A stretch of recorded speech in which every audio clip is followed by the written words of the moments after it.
형님 용서하시오. 1398년 8월 26일 밤.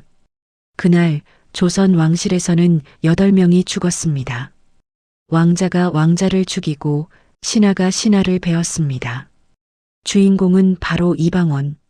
훗날 조선 3대 왕 태종이 되는 그 사람입니다. 1398년 8월 26일 한양. 궁궐은 고요했습니다. 아니, 고요한 척했습니다.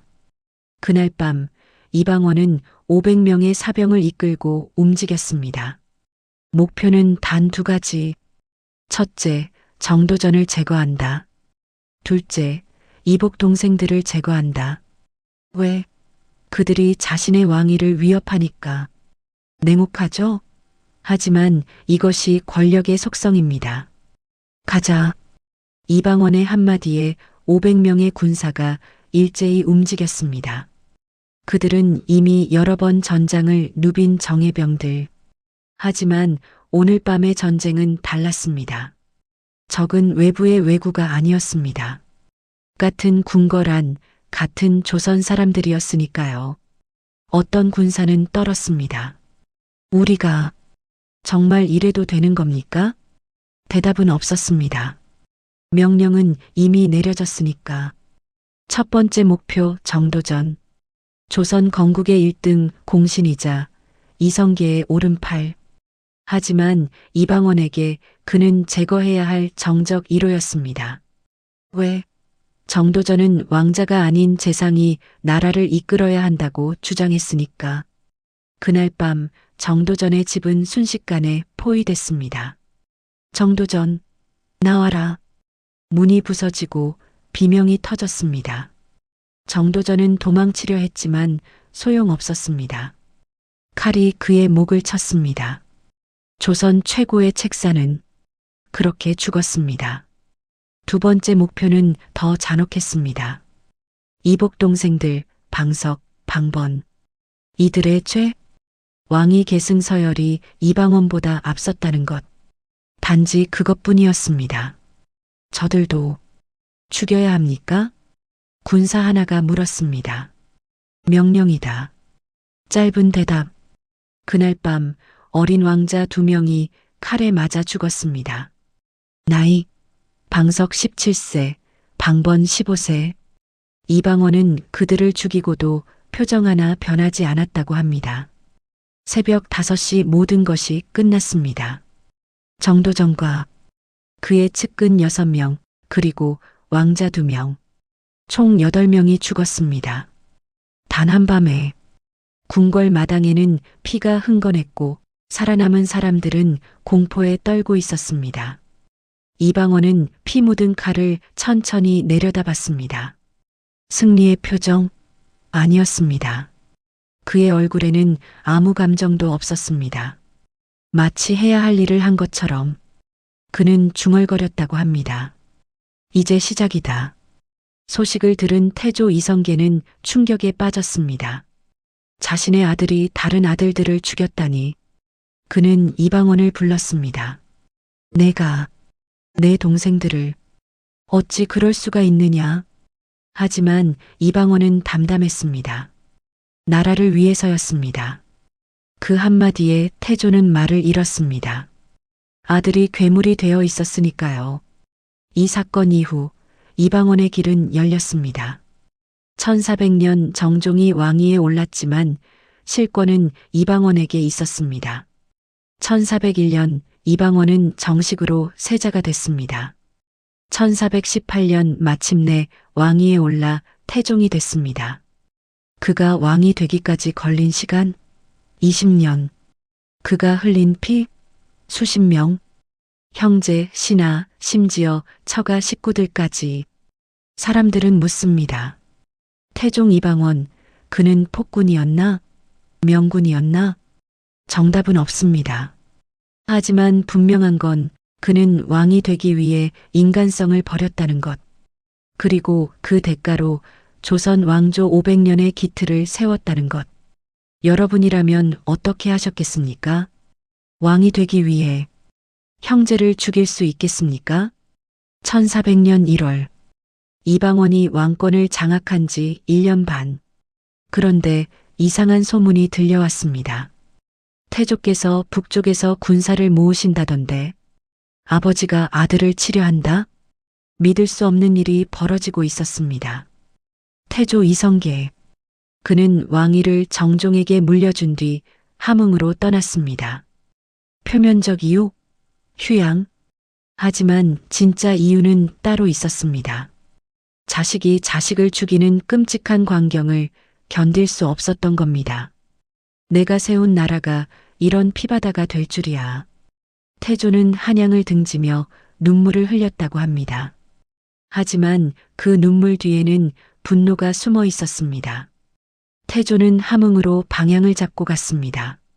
함흥. 태조가 머문 이곳에는 이상한 일들이 벌어졌습니다. 사람들이 모이기 시작한 겁니다.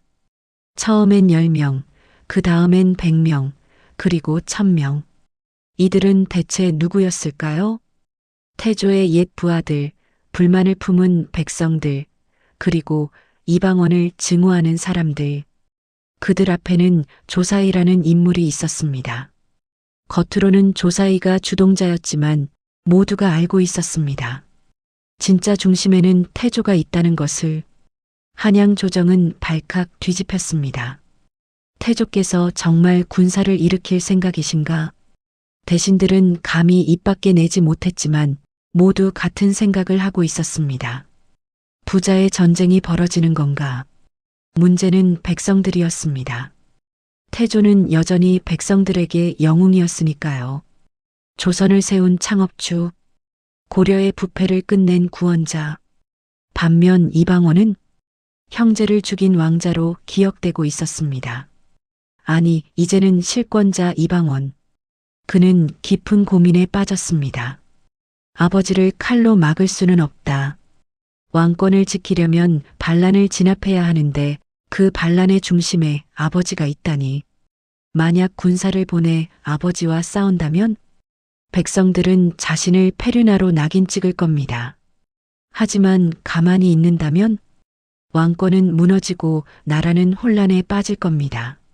어떻게 해야 하는가? 처음으로 이방원이 흔들렸습니다. 1400년 2월, 드디어 반란군이 움직이기 시작했습니다. 조사이가 이끄는 수천 명의 군사. 그들은 태조를 다시 왕위에 라고 외쳤습니다. 하지만 이상했습니다. 그들의 움직임이 어딘가 어설펐습니다. 마치 진짜 싸울 생각이 없는 것처럼. 왜 그랬을까요? 태조 자신도 확신이 없었던 겁니다. 내가 정말 아들과 싸워야 하나? 이방원은 결심했습니다. 내가 직접 간다. 조정이 술렁였습니다.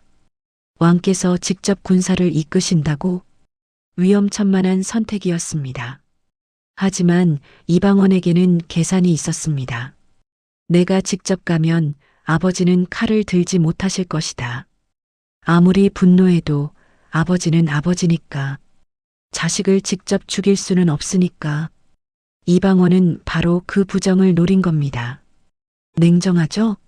하지만 효과적이었습니다. 그해 3월, 이방원의 군대가 북쪽으로 향했습니다. 소식을 들은 반란군은 흔들리기 시작했습니다. 왕이 직접 온다고? 조사이는 당황했습니다. 태조는 더 당황했습니다. 아들이 내게 칼을 겨누려 오는 건가? 하지만 이방원은 칼을 빼지 않았습니다. 그는 그저 북쪽을 향해 걸어갔을 뿐입니다. 그 모습만으로도 충분했습니다. 놀랍게도 반란은 피 한 방울 흘리지 않고 끝났습니다. 조사이는 도망쳤고 모여들었던 군사들은 스스로 흩어졌습니다. 이방원이 도착하기도 전에요. 왜? 아무도 진짜 싸우고 싶지 않았으니까.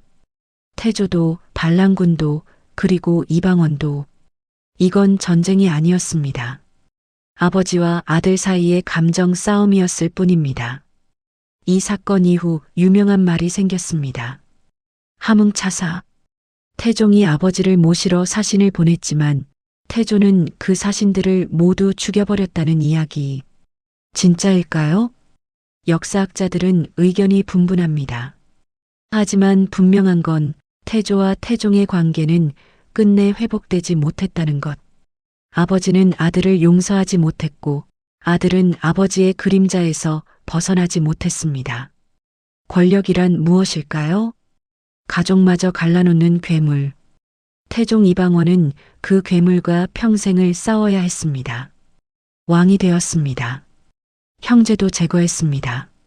아버지의 반란도 막았습니다. 그런데 문제가 있었습니다. 왕인데 왜 내 말대로 안 되지? 신하들이 왕의 명령을 막고 있었던 겁니다. 합법적으로. 당시 조선의 권력 구조는 이랬습니다. 왕 의정부 6조 백성. 왕이 명령을 내리면 의정부에서 먼저 검토합니다. 이 명령은 문제가 있습니다. 다시 생각해 보시죠. 그러면 6조까지 전달이 안 됩니다. 결국 왕의 명령은 휴지 조각. 이게 정도전이 설계한 시스템이었습니다. 왕을 견제하는 재상 중심 체제. 하지만 태종에게 이건 참을 수 없는 일이었습니다. 의정부는 어마어마한 권력을 쥐고 있었습니다. 영의정, 좌의정, 우의정. 이 세 명이 왕의 명령을 필터링했습니다. 전하, 이 인사는 적절치 않습니다.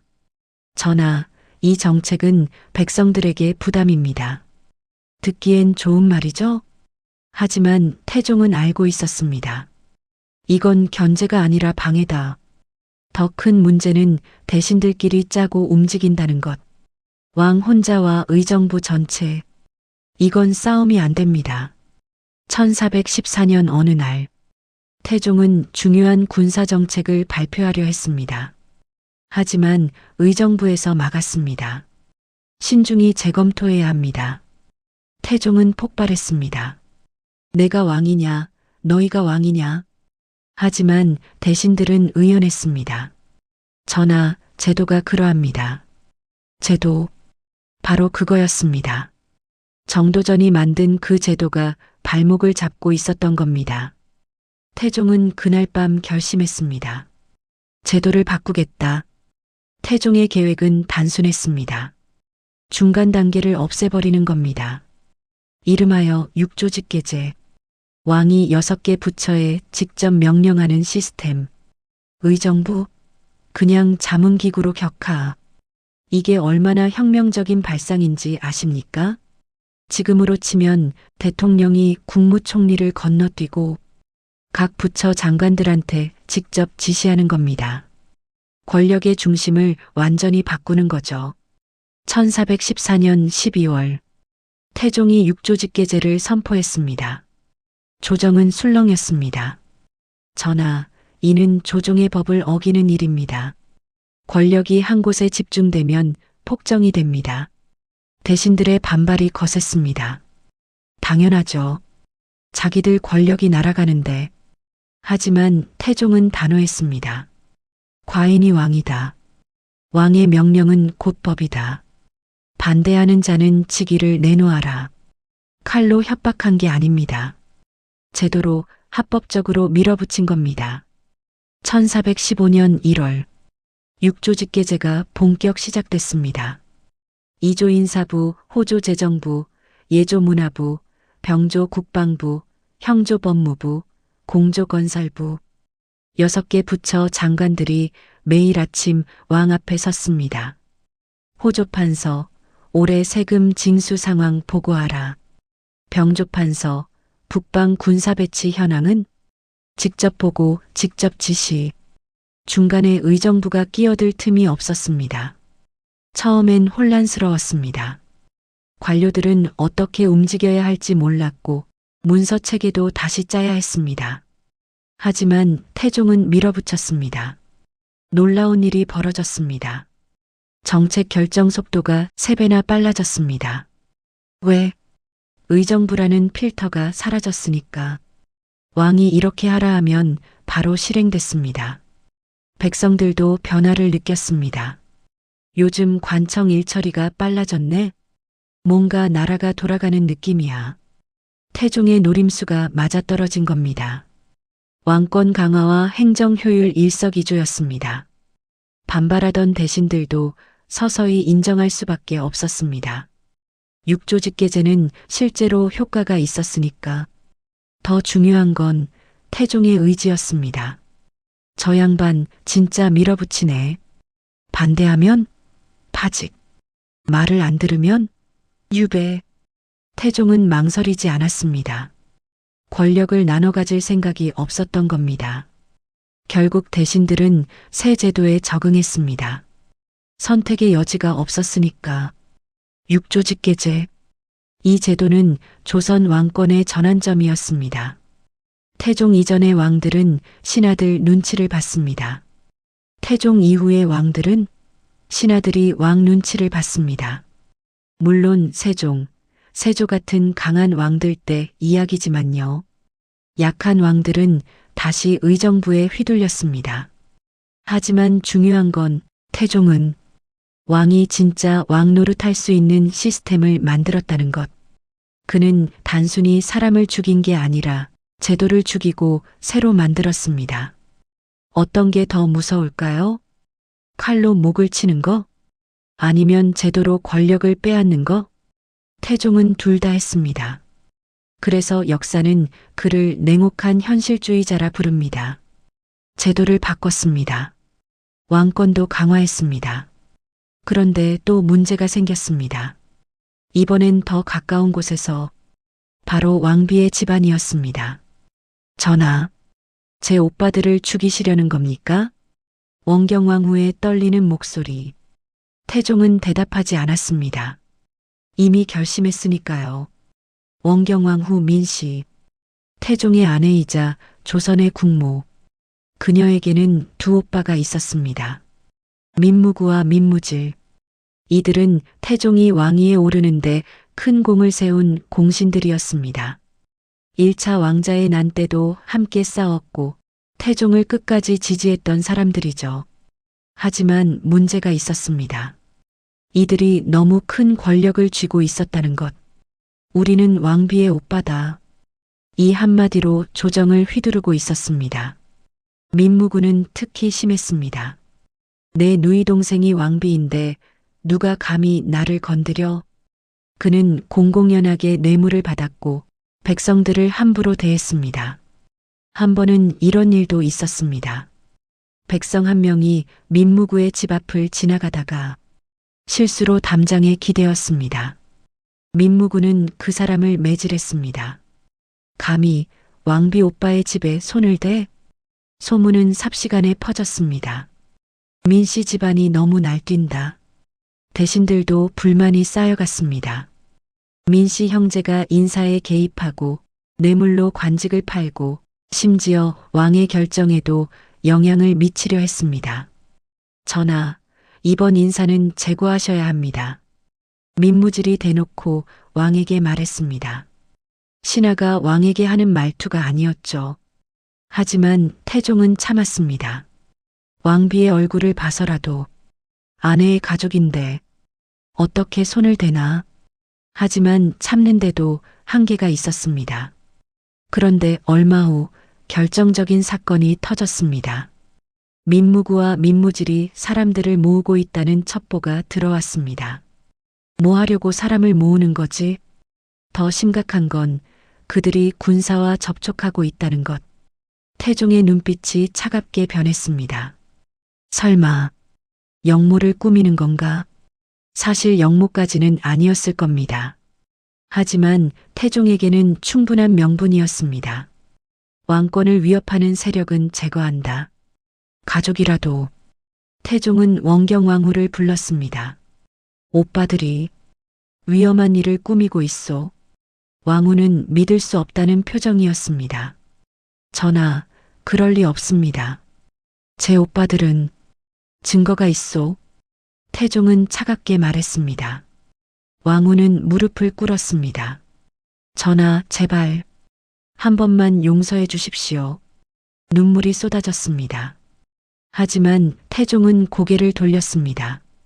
왕비로서가 아니라 왕의 아내로서 부탁하는 겁니다. 그래도 태종은 흔들리지 않았습니다. 1416년 6월 민무구와 민무질이 체포됐습니다. 신문이 시작됐고 고문이 이어졌습니다. 영모를 자백하라. 하지만 그들은 끝까지 부인했습니다. 영모 같은 건 꾸미지 않았다. 사실이었을 겁니다.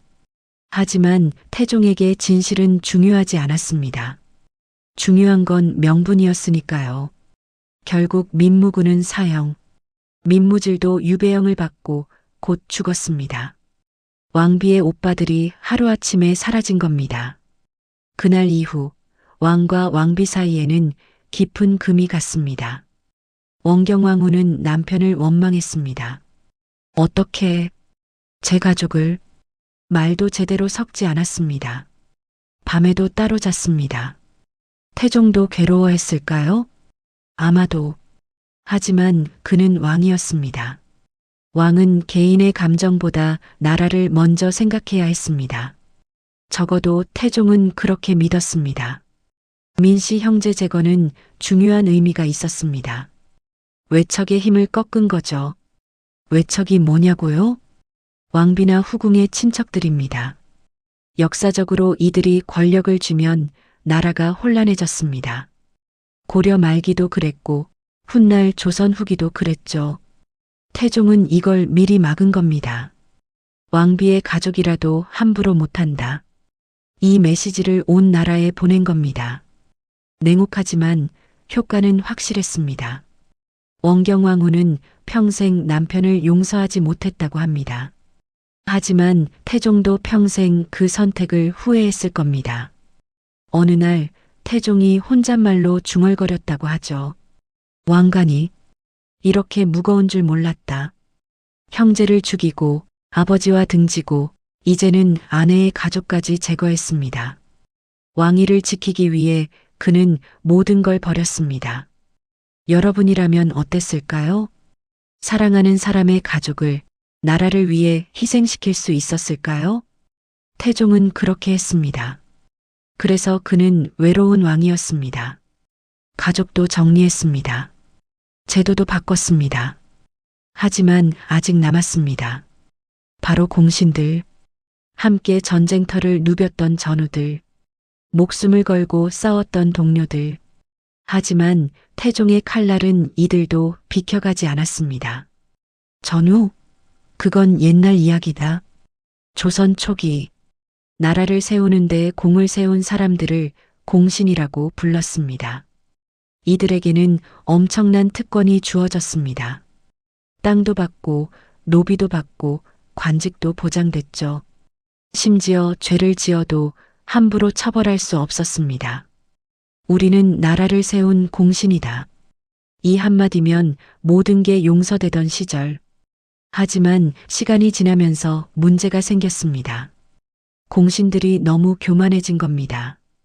이숙번, 태종과 함께 왕자의 난을 일으킨 핵심 인물. 1등 공신이었죠. 하지만 이 사람 정말 건방졌습니다. 한 번은 이런 일이 있었다고 합니다. 그의 집 앞에 큰 길이 있었는데 백성들이 다니는 게 시끄럽다고 불평했습니다. 그래서 어떻게 했을까요? 아예 길을 막아버렸습니다. 성문을 세워서 백성들이 못 지나가게 만든 거죠. 내 집 앞인데 내 마음대로 할 거야. 백성들은 분노했습니다. 공신이라고 저래도 되는 거야? 이 사람도 1등 공신 중 한 명. 이 사람의 문제는 따로 있었습니다. 사병을 너무 많이 거느렸다는 것. 사병이 뭐냐고요? 개인적으로 부리는 군사들입니다. 이거이는 수백 명의 사병을 거느리며 마치 자기가 왕처럼 행동했습니다. 내 명령에 따르라. 더 심각한 건 이 사병들을 이용해 백성들을 위협하고 재산을 빼앗았다는 것. 조정 대신들의 불만의 목소리가 쏟아졌습니다. 저들을 어떻게든 막아야 합니다. 태종은 고민에 빠졌습니다. 이숙번과 이거인은 자신과 함께 싸운 전우들, 목숨을 걸고 왕자의 난을 일으켰던 동료들이었습니다. 그래도 같이 싸웠던 사이인데 하지만 현실은 냉정했습니다. 공신들의 횡포는 날로 심해졌고 백성들의 불만은 점점 커졌습니다. 더 위험한 건 이들이 군사력을 갖고 있다는 것. 저들이 반란을 일으키면 생각만 해도 아찔했습니다. 태종은 결심했습니다. 정리해야 한다. 1418년 어느 날 태종이 조정회의를 열었습니다. 대신들은 긴장한 표정으로 자리에 앉았습니다. 공신들의 횡포에 대해 논하겠다. 태종의 차가운 목소리. 회의장이 얼어붙었습니다. 누구도 쉽게 입을 열지 못했습니다. 왜? 공신들이 무서웠으니까. 함부로 말했다가 나중에 보복당할 수 있었으니까. 하지만 태종은 기다리지 않았습니다. 이숙번과 이거이의 죄목을 낭독하라. 서기관이 떨리는 목소리로 읽기 시작했습니다. 이숙번의 죄. 첫째, 백성들이 다니는 길을 막았다. 둘째, 뇌물을 받고 관직을 팔았다. 셋째, 왕명을 무시하고 제멋대로 행동했다. 이숙번은 얼굴이 하얗게 질렸습니다. 이거이의 죄. 첫째, 사병을 불법으로 거느렸다. 둘째, 그 사병으로 백성을 괴롭혔다. 셋째, 조정의 명령을 따르지 않았다. 이거이는 고개를 숙였습니다. 태종은 조용히 물었습니다. 변명이 있는가? 둘 다 아무 말도 하지 못했습니다. 변명의 여지가 없었으니까요. 태종의 판결은 신속했습니다. 이숙번, 유배형에 처한다. 이거이 모든 관직을 박탈하고 귀양 보낸다. 회의장이 술렁였습니다. 1등 공신을 유배 보낸다고? 하지만 아무도 반대하지 못했습니다. 태종의 눈빛이 너무 단호했으니까요. 며칠 뒤 이숙번은 먼 유배지로 떠났습니다. 이거이도 쓸쓸히 고향으로 돌아갔습니다. 한때는 나라를 뒤흔들던 권력자들, 이제는 아무것도 아닌 사람이 됐습니다. 이 소식이 퍼지자 다른 공신들이 떨기 시작했습니다. 이숙번과 이거이도 당했는데 우리는 모두가 조심하기 시작했습니다. 백성들을 함부로 대하지 않았고 뇌물도 받지 않았고 조정의 명령을 고분고분 따랐습니다. 왜? 무서웠으니까. 다음은 나일 수도 있다. 태종의 메시지는 명확했습니다. 공신이라고 해서 봐주지 않는다. 왕의 명령이 최우선이다. 공신의 시대는 끝났습니다. 훗날 누군가 태종에게 물었습니다. 전하, 함께 싸웠던 동료들을 어떻게 그렇게 냉정하게 처벌하셨습니까? 태종은 잠시 침묵하다가 대답했습니다. 과인도 사람이요. 가슴이 아팠소. 하지만 과인은 한 사람의 친구이기 전에 이 나라의 왕이요. 개인의 정을 앞세웠다가 나라가 무너지면 그게 더 큰 죄가 아니겠소? 태종 이방원. 그는 친구도 전우도 동료도 버렸습니다. 왕권을 지키기 위해 냉혹할까요? 아니면 현실적일까요? 여러분이 판단하십시오. 하지만 분명한 건 태종이 이렇게 하지 않았다면 조선은 공신들에게 휘둘리는 나라가 됐을 겁니다. 1418년 가을, 궁궐에 이상한 소문이 돌기 시작했습니다. 조대림이 군사를 모으고 있다던데? 설마 역모를 꾸미는 건 아니겠지? 하지만 이상했습니다. 조대림은 태종이 총애하는 젊은 장군이었으니까요. 그가 역모를 꾸밀 이유가 없었습니다. 그렇다면 대체 무슨 일이 벌어진 걸까요? 조대림, 25살의 젊은 장군. 태종의 신임을 받아 병권을 쥐고 있었습니다. 병권이 뭐냐고요? 군사를 지휘할 수 있는 권한입니다. 조선 초기에 가장 중요한 권력이었죠. 하지만 조대림에게는 문제가 있었습니다. 너무 젊었다는 것. 나이가 어린 데다 경험도 부족했습니다. 그래서 주변 사람들의 말에 쉽게 흔들렸습니다. 바로 이 점을 노린 사람이 있었습니다. 목이네. 그는 겉으로는 충성스러운 신하였지만 속으로는 야심이 가득한 사람이었습니다. 그는 조대림에게 접근했습니다.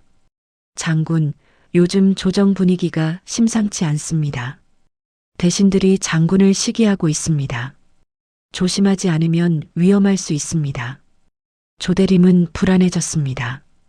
그럼 어떻게 해야 하오? 모기내는 교묘하게 말했습니다. 군사를 좀 더 모으십시오. 만약의 사태에 대비해야 합니다. 조대림은 그 말을 믿었습니다. 그리고 은밀히 군사를 모으기 시작했습니다. 당연히 이 소문은 태종의 귀에 들어갔습니다. 조대림이 군사를 모으고 있다? 태종은 즉시 조사를 명령했습니다. 진상이 밝혀졌습니다. 주동자는 모기내였고 조대림은 그저 속아 넘어간 것뿐이었습니다. 태종은 상황을 파악했습니다. 모기내는 조대림을 이용해서 뭔가를 꾸미려 했군. 하지만 여기서 태종은 재미있는 결정을 내렸습니다. 이 사건을 크게 만들어 볼까? 태종은 일부러 사건을 확대시켰습니다. 영모 사건이 발생했다. 궁궐이 발칵 뒤집혔습니다. 대신들이 긴급 소집됐고 조사가 본격적으로 시작됐습니다. 조대림을 잡아들여라. 조대림은 깜짝 놀라 궁으로 달려왔습니다. 전하, 저는 영모 같은 거 꾸미지 않았습니다. 무릎을 꿇고 울며 빌었습니다. 태종은 이미 알고 있었습니다. 조대림이 순진하게 속은 것뿐이라는 걸. 하지만 쉽게 풀어주지 않았습니다. 왜? 다른 목적이 있었으니까요. 태종은 갑자기 엉뚱한 사람을 지목했습니다. 맹사성, 내가 이 사건과 연루되어 있지 않느냐? 맹사성, 청렴하고 정직하기로 유명한 대신 모두가 존경하는 인물이었습니다. 조정이 술렁였습니다. 맹사성이 영모에? 말도 안 됩니다. 대신들이 벌떡 일어났습니다. 전하, 맹사성은 결백합니다. 목숨을 걸고 보증하겠습니다. 바로 이거였습니다. 태종이 노린 그림이. 사실 태종은 처음부터 알고 있었습니다. 맹사성이 무죄라는 것, 조대림이 순진하게 속았다는 것, 진짜 범인은 모기내뿐이라는 것. 그렇다면 왜 이렇게 복잡하게 만든 걸까요? 이유는 간단했습니다. 조정을 흔들어서 누가 누구 편인지 확인하려는 것. 그리고 신하들이 왕명 앞에서 어떻게 반응하는지 시험하는 것. 맹사성을 구하려면 나에게 머리를 숙여라. 이게 태종의 메시지였습니다.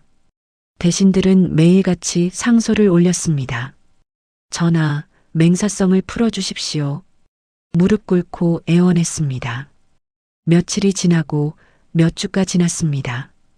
대신들은 지쳐갔습니다. 결국 그들은 깨달았습니다. 왕의 뜻을 거스를 수 없구나. 태종은 충분히 기다렸다가 말했습니다. 좋다. 맹사성의 결백을 인정하겠다.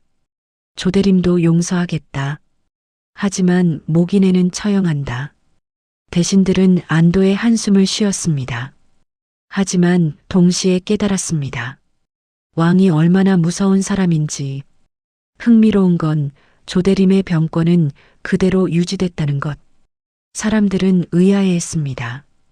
영모에 연루됐는데 벌을 안 받나?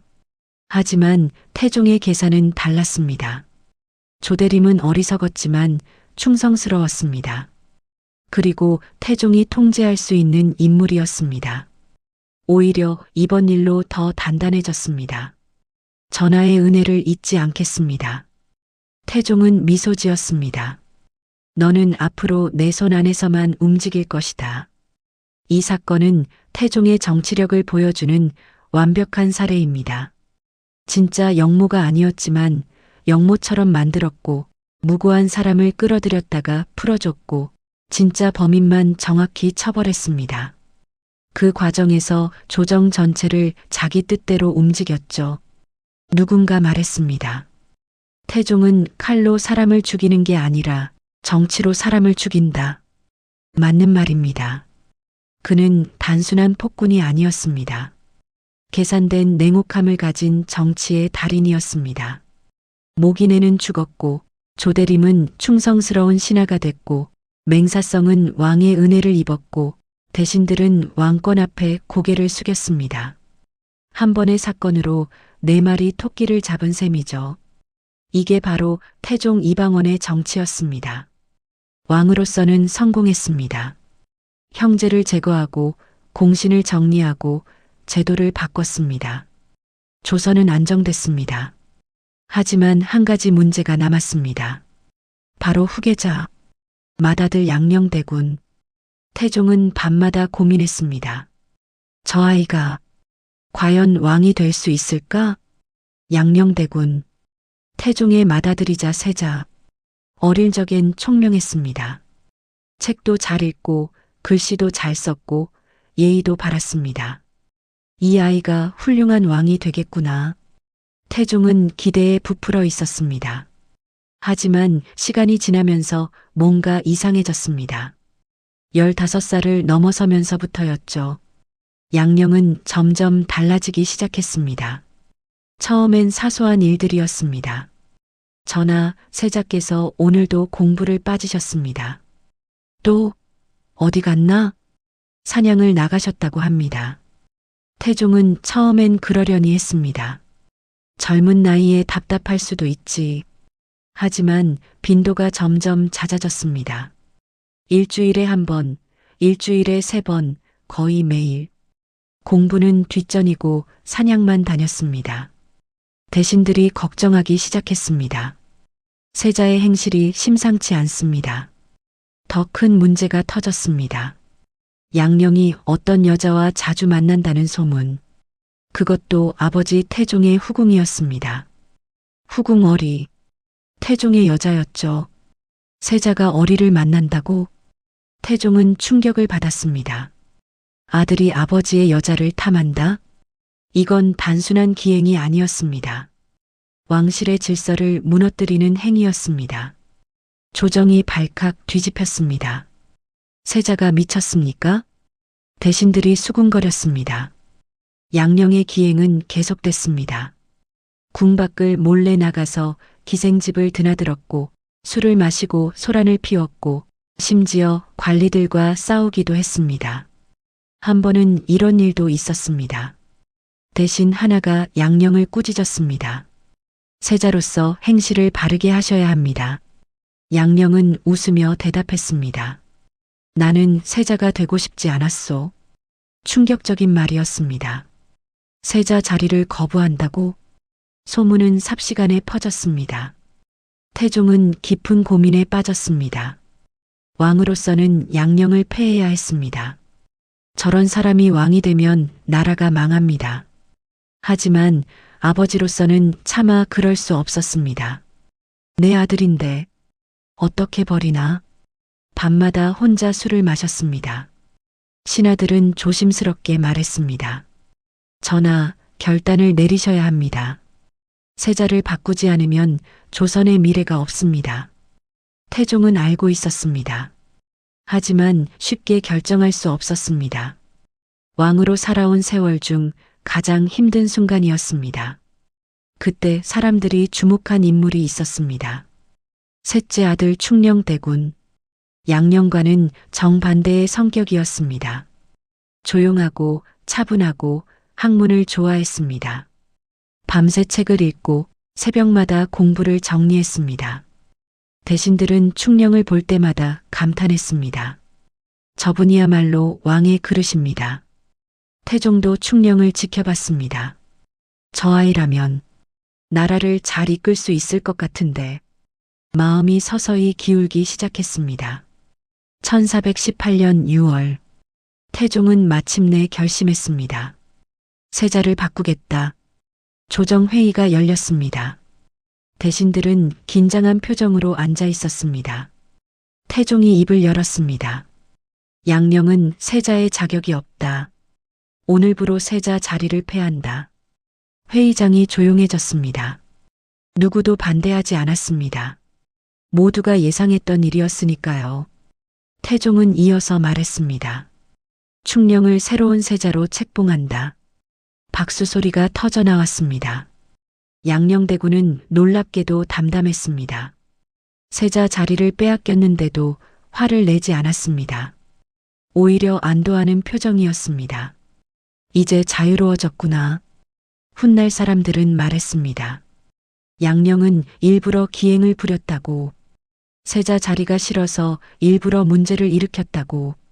진실은 알 수 없습니다. 하지만 분명한 건 양녕은 왕이 되기를 원하지 않았다는 것. 그리고 그 자리는 충령에게 더 어울렸다는 것. 충령대군. 훗날 그는 조선 최고의 왕이 됩니다. 바로 세종대왕이죠. 한글을 만들고 과학을 발전시키고 백성을 사랑한 성군. 만약 태종이 그날 결단을 내리지 않았다면, 만약 양녕이 그대로 왕이 됐다면 세종대왕은 존재하지 않았을 겁니다. 한글도 없었을 거고요. 태종 이방원. 그는 형제를 죽이고 신하를 제거하고 제도를 바꿨습니다. 그리고 마지막으로 가장 어려운 결정을 내렸습니다. 맏아들을 버리는 것. 아버지로서는 가슴 아픈 선택이었지만 왕으로서는 가장 현명한 선택이었습니다. 역사는 그 선택을 정당화했습니다. 세종이라는 위대한 왕을 통해서 말입니다. 여러분이라면 어땠을까요? 사랑하는 맏아들을 버리고 더 나은 후계자를 택할 수 있었을까요? 태종은 그렇게 했습니다. 왕관의 무게는 결국 개인의 감정보다 무거웠습니다. 1418년 8월, 태종이 갑자기 선언했습니다. 왕위를 물려주겠다. 조정이 술렁였습니다. 전하, 아직 50살도 안 되셨는데. 하지만 태종의 결심은 확고했습니다. 충령이 이제 왕이 될 준비가 됐다. 과연 그는 정말 권력을 내려놓으려는 걸까요? 사람들은 궁금해했습니다. 왜 갑자기 왕위를 물려주는 거지? 태종은 여러 이유를 댔습니다. 몸이 좋지 않다.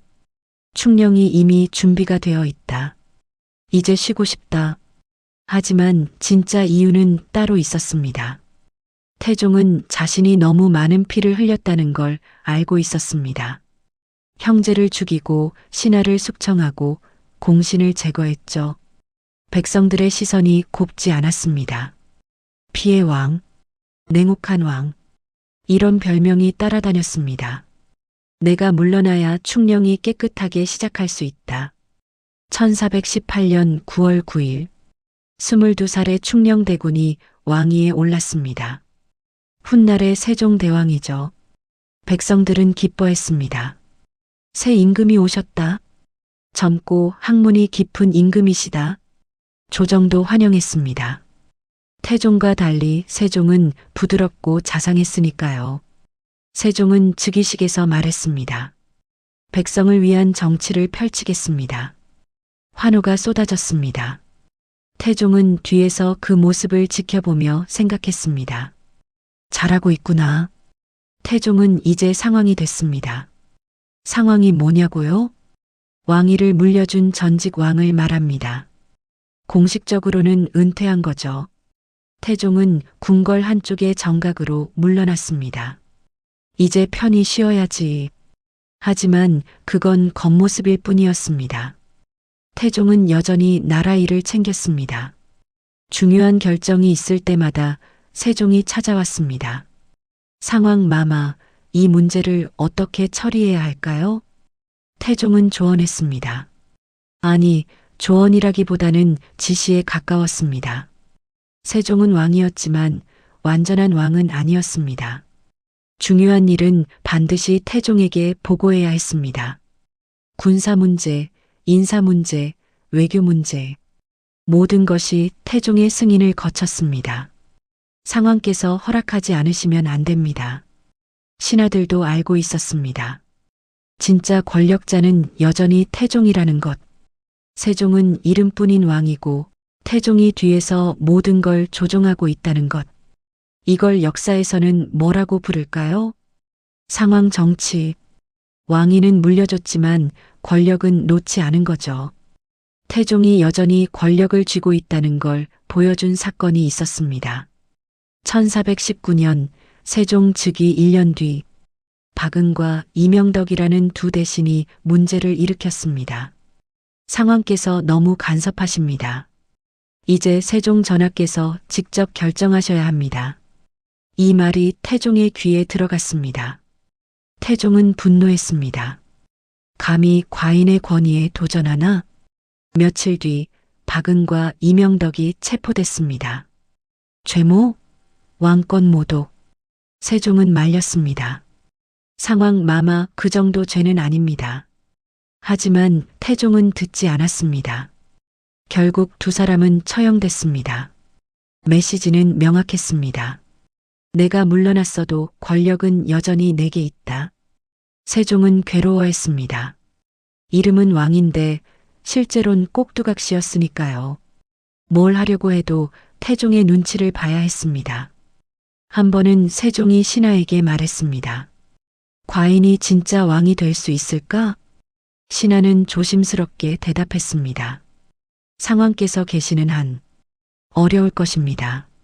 세종은 한숨을 쉬었습니다. 하지만 참았습니다. 아버지였으니까요. 그리고 세종은 알고 있었습니다. 태종이 자신을 위해 그러는 거라는 것. 아버지는 내가 실수하지 않기를 바라시는 거야. 1422년 5월 10일 태종 이방원이 세상을 떠났습니다. 향년 56. 임종 직전 세종을 불렀습니다. 충령아. 예, 아버님. 너는 나처럼 살지 마라. 피를 흘리며 권력을 지키지 마라. 백성을 사랑하는 왕이 되어라. 세종은 눈물을 흘렸습니다. 명심하겠습니다, 아버님. 태종은 마지막으로 미소 지었습니다. 그리고 눈을 감았습니다. 태종이 죽자 조선은 변했습니다. 세종은 비로소 진짜 왕이 됐습니다. 그리고 아버지의 유언대로 백성을 위한 정치를 펼쳤습니다. 한글을 만들고 과학을 발전시키고 문화를 꽃피웠습니다. 태종이 칼로 다진 기반 위에서 세종이 붓으로 문명을 세운 겁니다. 태종이 없었다면 세종도 없었을 겁니다. 냉혹한 현실주의자 태종이 만든 강력한 왕권. 그 위에서 세종은 성군이 될 수 있었습니다. 태종 이방원. 그는 형제를 죽였습니다. 신하를 숙청했습니다. 아내의 가족을 제거했습니다. 전우들을 유배 보냈습니다. 심지어 맏아들마저 버렸습니다. 여러분은 이 사람을 어떻게 평가하시겠습니까? 폭군일까요? 아니면 명군일까요? 정답은 없습니다. 하지만 분명한 건 태종이 없었다면 조선은 없었다는 것. 세종도 없었을 것이고 한글도 없었을 겁니다. 태종은 스스로 악인이 되기로 선택했습니다. 아들이 선한 왕이 될 수 있도록 그는 자신의 손을 피로 물들였습니다. 후대가 깨끗한 손으로 나라를 다스리도록. 역사학자들은 말합니다. 태종은 조선의 설계자다. 그가 만든 시스템 위에서 조선은 500년을 지속했다. 여러분, 권력이란 무엇일까요? 왕관이란 무엇일까요? 태종 이방원은 평생 그 질문과 싸웠습니다. 그리고 자신만의 답을 찾았습니다. 왕관은 무겁다. 하지만 누군가는 그 무게를 견뎌야 한다. 나라를 위해서. 이것이 태종 이방원의 삶이었습니다. 피로 쓴 조선의 역사. 그 첫 페이지를 장식한 냉혹한 현실주의자. 여러분의 기억 속에 글을 남겨주시기 바랍니다. 이번 이야기는 여기까지입니다. 구독과 좋아요 부탁드립니다. 감사합니다.